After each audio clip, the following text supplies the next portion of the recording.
Welcome to News in 10, where we take 5 stories from the latest news and talk about them in 10 minutes. I'm your host, Brynn Greene. We've had some crazy stuff happen recently, whether it be in our home city or across the world. Something crazy is always happening. We're jumping right into the military crackdown in Myanmar that has supposedly shown genocidal intent to the Rohingya Muslims. In Rakhine, Myanmar, military attacks against the Rohingya Muslims living in villages have been claimed to show genocidal intent. Many Muslims have been forced to flee their villages and go to Bangladesh. Gambia, a small, mostly Muslim country in West Africa, has filed a lawsuit against Myanmar. Gambia is home to a 57-nation large organization for Islamic cooperation. Myanmar has been charged with mass murder, rape, torturing of villages, and attacks that have shown genocidal intent. De facto leader Aung San Suu Kyi went to The Hague in the Netherlands to attend the hearings of the International Court of Justice. Myanmar's military is still continuing to deny the charges put against them. They say that their actions were justified because of the attacks on security posts.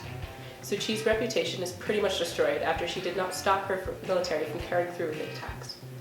The United States and the United Nations posted a statement explaining how they think that this was ethnic cleansing rather than genocide. Myanmar is receiving a unit to provide their opinion on the relation to the crime. This supposedly will strengthen legal expertise. Although Suu Kyi has been accused of not doing enough to stop it, many Myanmar citizens have been marching the streets. They carry signs and shout that they will stand with Suu Kyi. Aung San Suu Kyi attended the hearings on December 10th. Suu Kyi directly denied the hearings to try to protect her country. Gambia has asked them to stop the killings and the attacks for the time being. Aung San Suu Kyi will stick to her claim that the military was only targeting the Rohingya militants as a way to stop terrorism. Moving on, we have a lot of protests recently. I'm sure you have all heard about the ones in Hong Kong, China. Protests about the new systems are still continuing to this day. We are going to dive a little deeper into the cause and effects of these protests.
protests will most likely not stop until something is done about the new system in place.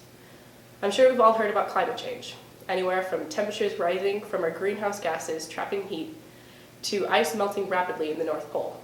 There are many signs of climate change, but not a lot of volunteers to spread the word. Climate change is well known around the world. To do something about it, Swedish teen Greta Thunberg is traveling all around the world. She's talking to people about world climate change. In 2017, living in Sweden full-time as a high school student, Greta started protesting every Friday. She talked to her fellow peers about what they could do to make a change. After a while, her parents agreed to help her inspire others. Greta and her family went all around the world in a sailboat to talk about her Friday protests in Sweden. One of the many things she talked about in those speeches was how she would not travel one way because of the greenhouse gases airplanes put into the air. Instead, Greta takes a sailboat around the world. Wanderwatchers said she's making a statement that you don't have to take the easy way. In 2018, Greta became known by talking to the UN about climate change in New York. She talked to the world leaders about what she thinks will happen in the future. Greta said that if people around the world cut emissions in half within 10 years, the population has a 50% chance of the temperature staying below 1.5 degrees Celsius, 34.7 degrees Fahrenheit. To have a 67% chance of the temperature staying down, the world has 420 gigatons of carbon dioxide left to emit. Today, we have less than 350 gigatons to put back into the atmosphere. Greta told the adults in the room that they were stealing her dreams and their future. NPR says, with her steely gaze and unwavering push to make the world's adults take the necessary steps to avert further climate disaster, Greta is the person we need to help us to make the change in this world crisis. At 16, she can do so much with her life. Even just recently, on December 11th, she was named Person of the Year. Climate change is soon to be a huge problem, and it's amazing that she's so willing to change it. Anyway, have you watched The Mandalorian yet? The new release of Disney Plus has got everyone excited to watch their favorite classic Disney films again. Of course, not everyone is happy about this. It seems as though an all-out streaming war has broken out.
Disney Plus take over the entire streaming world? Who knows? All I know is I'm going home and watching Dumbo later. Alright, last story of the day. Donald Trump has put taxes on imports like steel and aluminum. These taxes have been harmful to a good handful of U.S. citizens. Let's just get right into it. On December 2nd, 2019, Donald Trump announced new tariffs on steel and aluminum imports from Brazil and Argentina. A tariff is a tax placed on imports or exports to a country. These fees are paid by the country transporting the products when the products are brought over the border. These tariffs have raised the price of steel by 25% and aluminum by 10%. Argentina and Brazil would be paying this price. Donald Trump says that the reason he added these tariffs was that Brazil and Argentina manipulated their currencies to be worthless. Their low currency hurt U.S. farmers because the farmers are getting less money for the same amount of work. There is no evidence to support that Brazil or Argentina manipulated their currencies. The main problem with these tariffs is that they are directly against the allies, Argentina, Brazil, and France. Argentina and Brazil didn't have the tax applied to them because originally in March 2018, Brazil and Argentina were exempt from these tariffs.